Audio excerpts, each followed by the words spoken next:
Communications Director, Krystal Paco-San Agustin, standing by. Good morning, Krystal. Hafide, good morning, KUM. Good morning, Guam. I'm not sure if we got the chance to congratulate you on the Communications Director position. Did we? We're I'm having sorry. a senior moment, Chris. We talked about this Okay, I last year got you. when I was initially promoted, Right on. and I opted not to take that salary adjustment, that pay adjustment just then. Right. Yeah. So and we'll just go into that, guys. So Krystal Paco-San Agustin is the Communications Director, which was the position previously held by Janela Carrera, who went over to Public Health. She's the PIO there. So we got the docs, Krystal. I know you know there was a $10,000 pay adjustment that you had received, and I guess just right off the bat, at a time when the legislature is delaying the implementation of a 50-cent minimum wage increase for the private sector. Um, I guess, do you feel that that pay adjustment that you received is justified?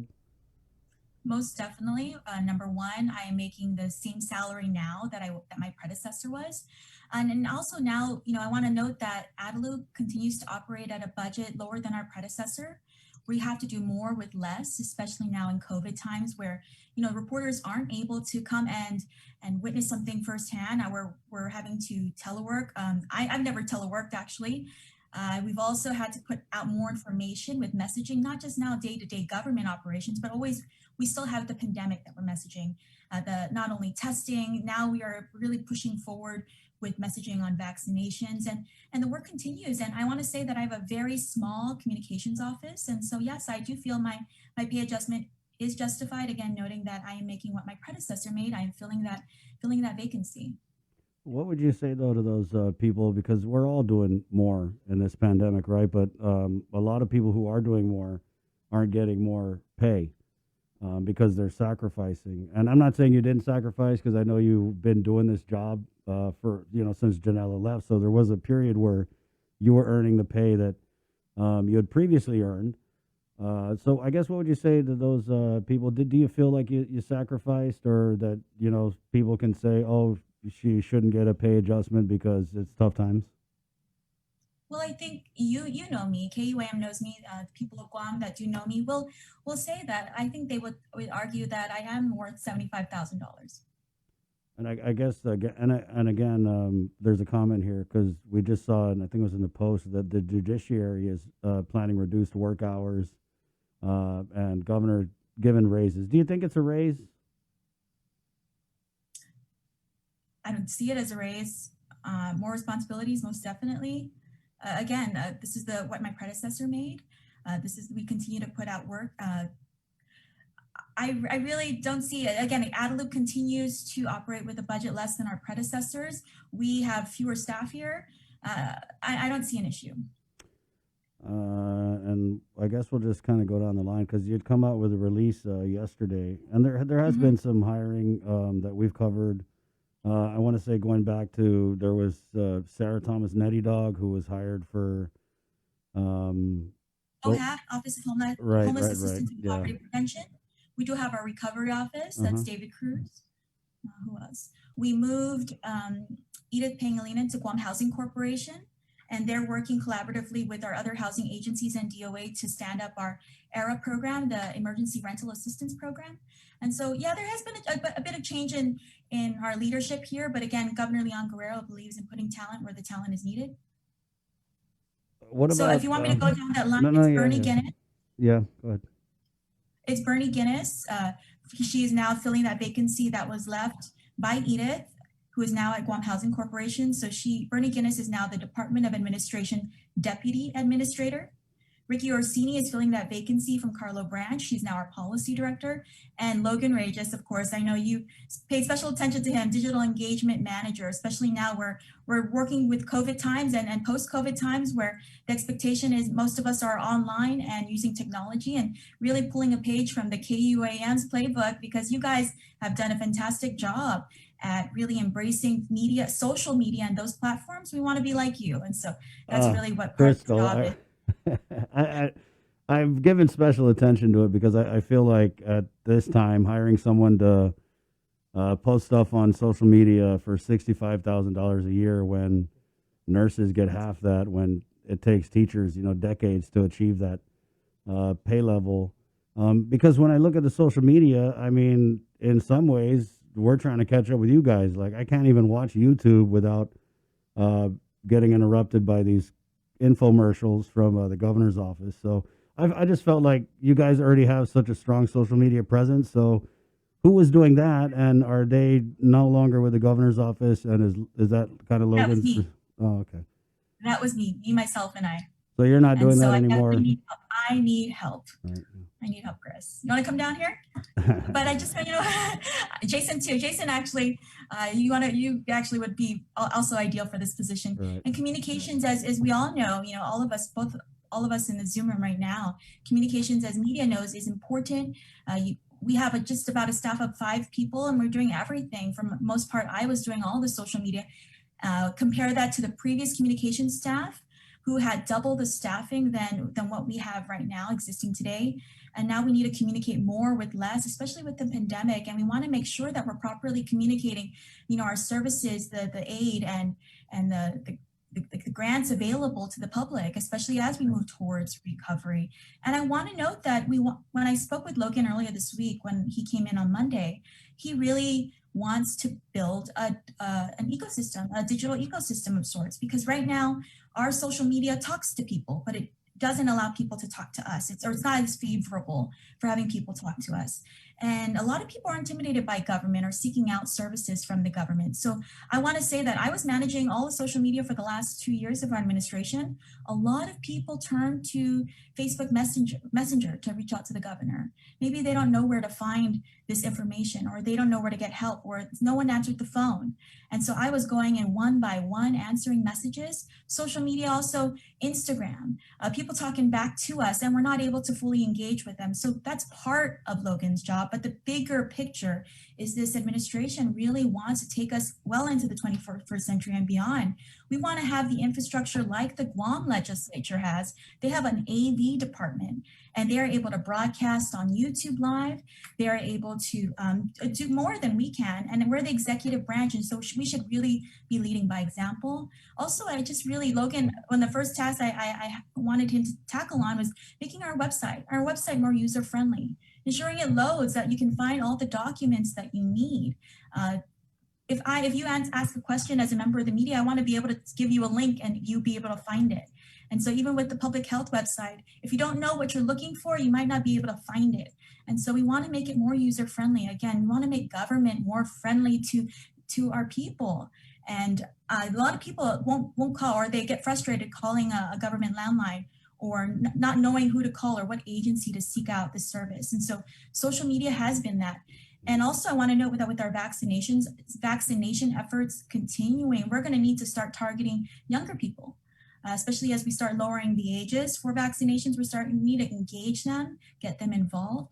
And so that's social media, as you know, is the #1 platform. My parents, I found out 2 weeks ago, they got TikTok. I'm not even on TikTok, and my mom and dad have TikTok. So this just blew my mind. So I sat there with my mom and watched her scroll through TikTok. And so that just speaks volumes to, it's a sign of the times. Yeah. Logan's pay and his position is comparable to what other governors are doing in the States. And so I This think isn't the states, though, and I mean, I've heard that comparison. Sorry, Krystal, I've heard that comparison, that social media marketers in the states. Well, first of all, it's a much larger market. Second of all, those positions, at least that were talked about with me, are private sector positions, and that's the kind of the issue I have with this, is that you're hiring someone to run the governor's social media, which is already being run. And when you talk about putting out information, I mean, we have government agencies that have PIOs.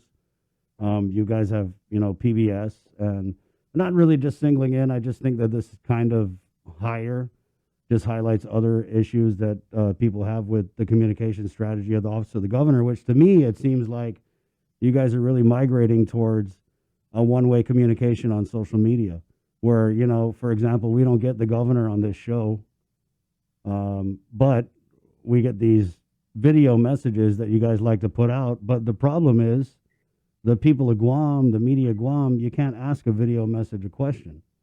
And so what you say is, or what you see as moving into the 21st century, I kind of see as a further erosion of media accessibility and the creation of a quasi state run media outlet.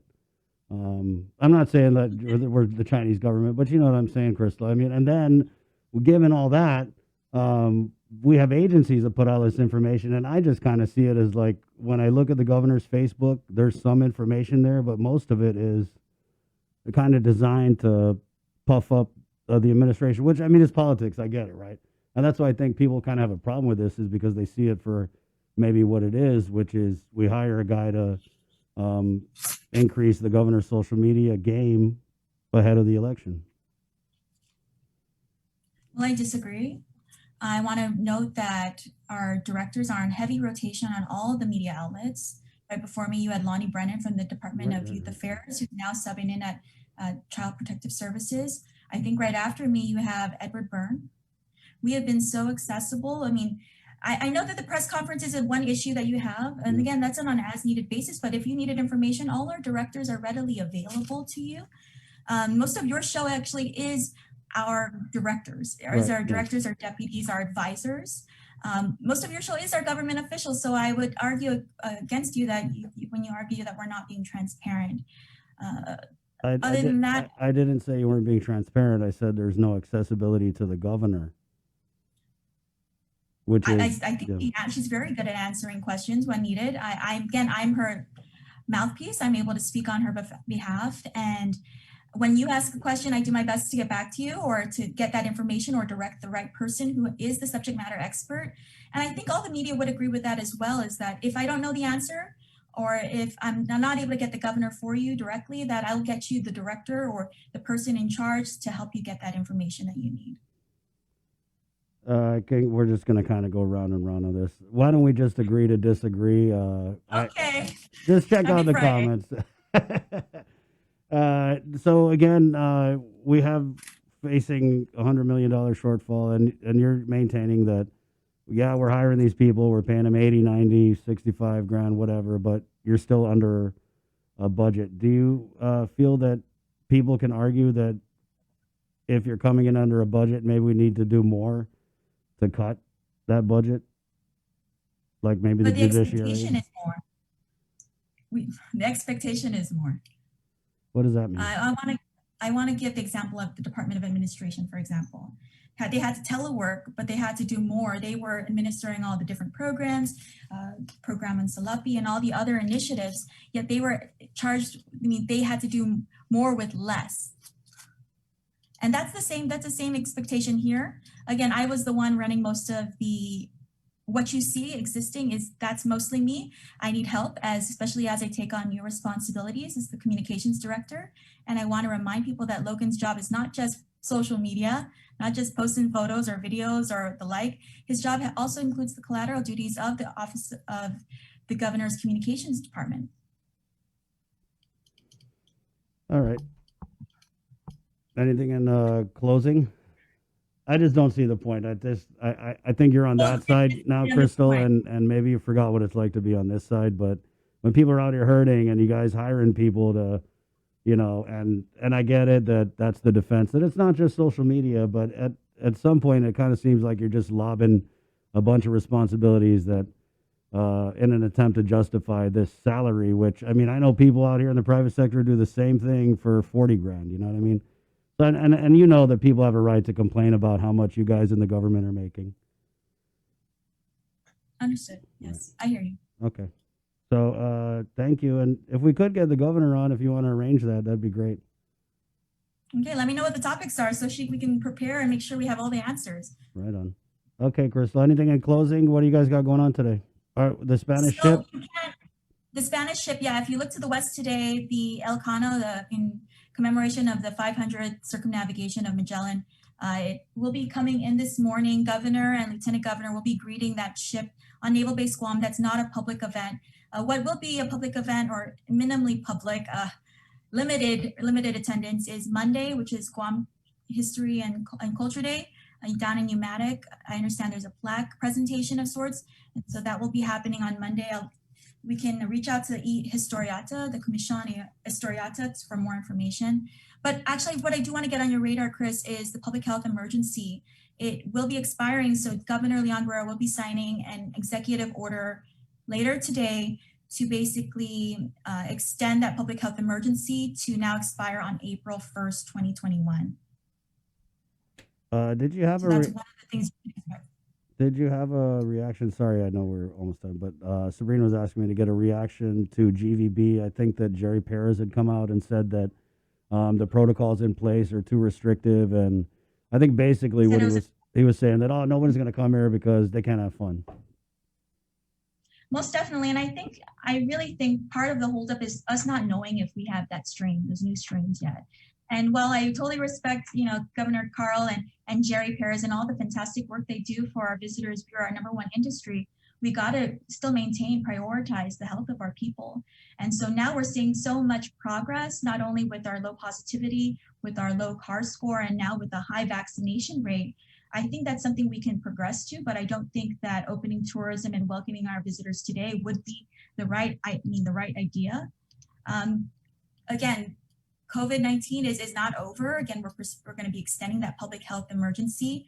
We definitely want to work in tandem with the Guam Visitors Bureau, and I believe that the recovery team will be doing that.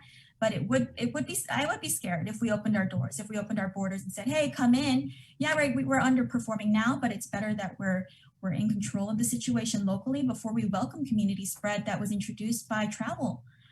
We are doing such a great job with our quarantine. Now our quarantine situation has been getting rave reviews because people enjoy our quarantine facilities. They understand the importance of it, and the Joint Information Center continues to report almost on a nightly basis that we continue to find new COVID positives in our quarantine facility. And so it would probably be too soon to just let everyone loose if they were to come into Guam, but to maintain that quarantine protocol to an extent.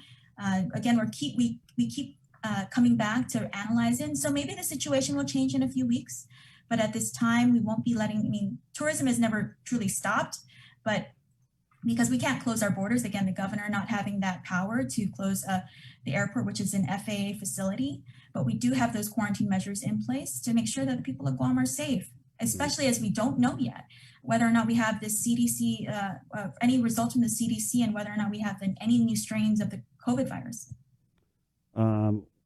First, who's giving quarantine rave reviews?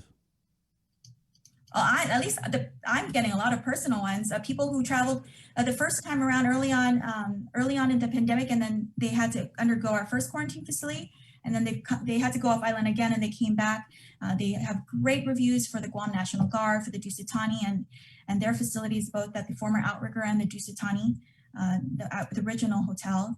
The food has improved, the facilities have improved, the services, accessibility, the health. I know our isolation facilities do have some issues, and I would direct you to Jenna Gamindi Blas for those. Yeah. But the quarantine facilities are great. Man, Krystal, it kind of sounds like GVB and the Office of the Governor are on two totally different pages because Jerry I don't Perez. think so. No. So he was saying that the plan right now from public health doesn't include tourism, and Uncle Carl, this guy's moving full steam ahead. You know what I mean? Running down the railroad tracks. But you're saying you guys don't want to open because we get COVID from incoming travelers. So that's what I mean. It kind of seems we're in the same book, but he read ahead. He's on the last chapter. Yeah, and we're like not there yet. Like let's wait. We're not there yet. So GVP may have read ahead a little bit. Again, we want to continue to monitor the situation. KUM, you know how fast the situation changes. We were in a very relaxed state last summer. The last thing we'd want to do is a repeat situation, have deja vu, and go back into lockdown. What would be a third lockdown? And so none of the people. I don't think anyone on Guam wants that again. I just want to commend again. This week was a milestone week for us as we opened bars and taverns. And so, I was just listening to KUM this morning and Janella saying, everyone was under compliance, everyone was doing a good job. And so let's keep up the good work. And maybe in the very near future, we can open our doors again and welcome tourists, safely for both them and for the people of Guam, and ensure that when they return home, that they're also safe. Do you think that April 1st then is not a realistic deadline to reopen the island to tourism? I'm not. Actually, March 1st is Monday, Chris. I cannot believe how fast this week is going, and not too sure we'll take it on a week-by-week basis, or in the case of COVID, we like to look at things in a 2-week observe what happens in 2 weeks and then proceed with our policy decisions. But that's where we stand. Okay. You good? Anybody? Yeah. Okay. Okay. Thanks, Krystal. Thanks, Chris. See ya. Have a great day. You Viva too. Fitness or Viva Friday. All right. Krystal Paco-San Agustin, Communications Director for the Office of the Governor there. Going in and coming in, I kind of anticipated that they would say what they kind of said, and that's something that the governor has been saying since she first took office. A lot of people talked about the increase in salaries when you compare, for example, what some of the high cabinet people were making in the last administration versus what they're currently, those kind of same positions are making now. There was just a big, like, I mean, it looks like if you look at position to position, pay was increased like $20,000, $30,000. But, you know, I was the guy who asked the governor, hey, is this justified, way back when she first took office? And they said exactly what Krystal said. Oh, our people are so talented that they deserve to be paid that. But, you know, let's just be honest with each other here, guys. The only reason they're getting paid that is because it's public funds. No one out here in the private sector gets paid $65,000 to run social media. You know, I mean, even the deputy directors make $91,000. I don't see it. You know, I remember when public service was about public service, and, you know, we weren't out here trying to overpay people. And that, again, is it's the double standard, right? It's like they want to do work for the public, but they want to be compensated at a rate way higher than most people in the public make. I mean, we've got teachers, they're just going in on this $65,000 social media thing. And the thing about social media is, guys, we all know, I'm sorry, but it's not that hard. I'm sorry, it's not that hard. Social media is like the most user-friendly thing you can do. I mean, if you look at the governor's social media, it's all over because they pay money to boost these posts, right? And, I mean, we do social media because we're a media outlet. We're trying to get information out to you guys, right? But when I look at the governor's social media, and you guys can too, it really is bordering on propaganda. It is. I mean, I watch YouTube. Sometimes when I cook, I'll play like a playlist. It's like I get 2 songs, and then I got to listen to this 3-minute video of the governor patting herself on the back about how great she's doing. So I get that they're trying to say that it's about information, but I don't think that it is, because we get all of our information, like Krystal said, from these directors of the agencies, right? And that's what they do. So I just don't think it's justified. Sorry. At the end of the day, I don't buy it. When you talk to people who do social media, a lot of times they try and act like there's a mystique to it, that, oh, yeah, you're doing social media, but you're not doing it right. But I just don't see it.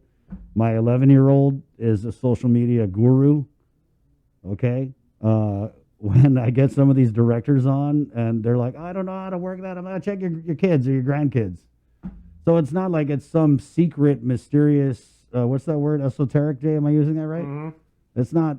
It's a very dark art. It's just not. And to sit here and try and tell us that, yeah, it's totally justified, I just really... And there's a point where, like, I know Krystal, right? I'm not going to sit here and argue and pick apart every single thing she says. Sometimes you just have to let people say things and let it go out there, and then you guys be the judge. An interesting comment here from Sigrid in our comment stream. Sigrid von Krosik, try living on a broadcaster's salary. Ouch. That one literally hits home. And so Joy here, our classmate, teachers have to work 2 jobs to put their kids to college. I also had some messages about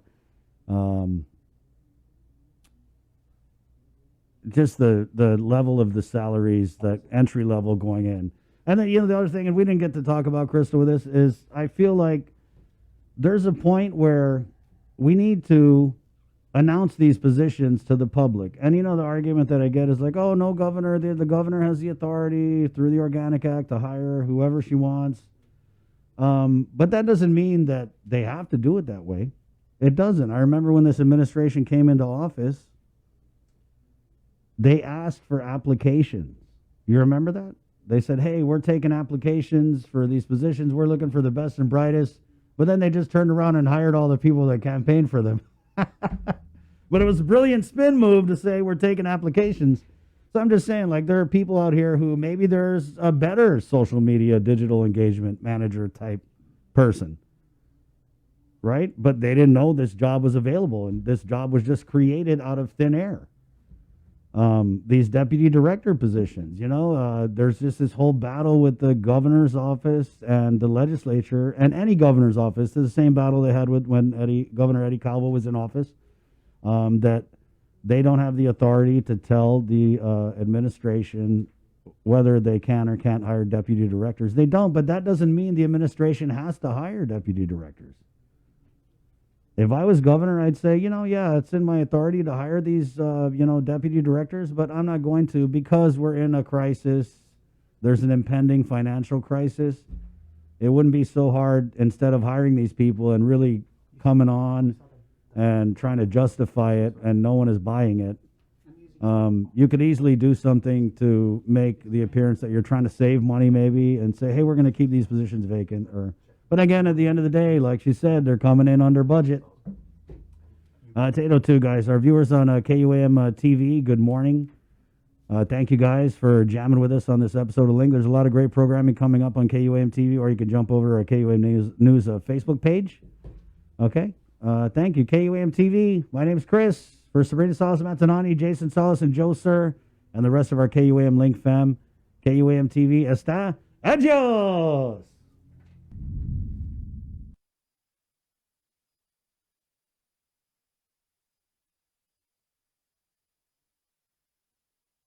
It's 8:03. I kind of wanted to also go into some of these comments here. There's this fake account, Elliot Rodriguez. We get a bunch of fake accounts on our Facebook live feed.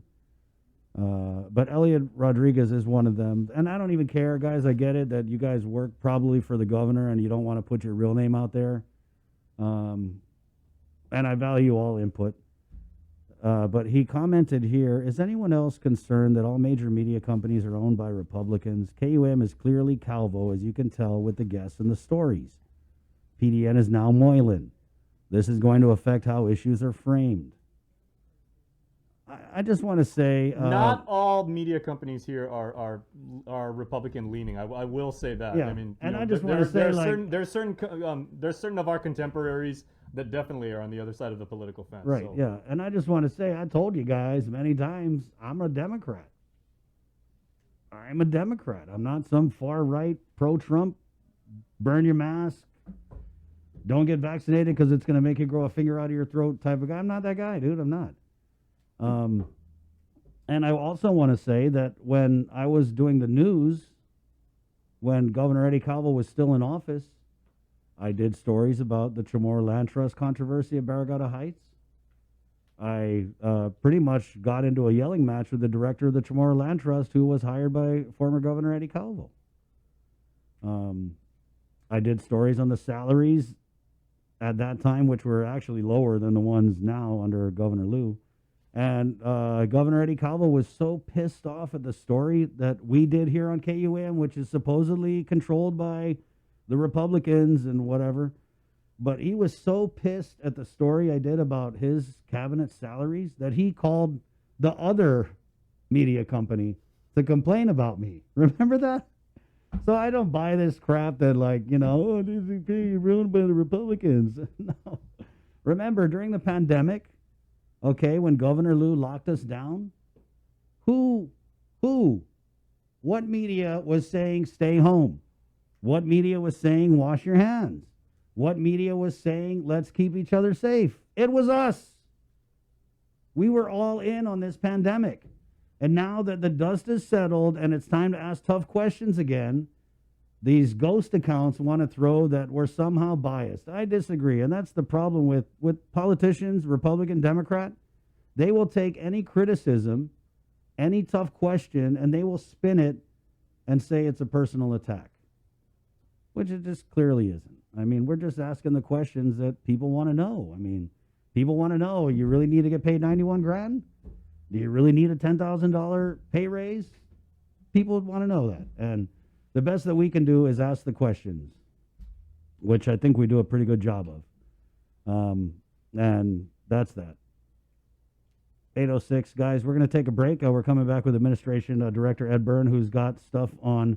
They're calling it the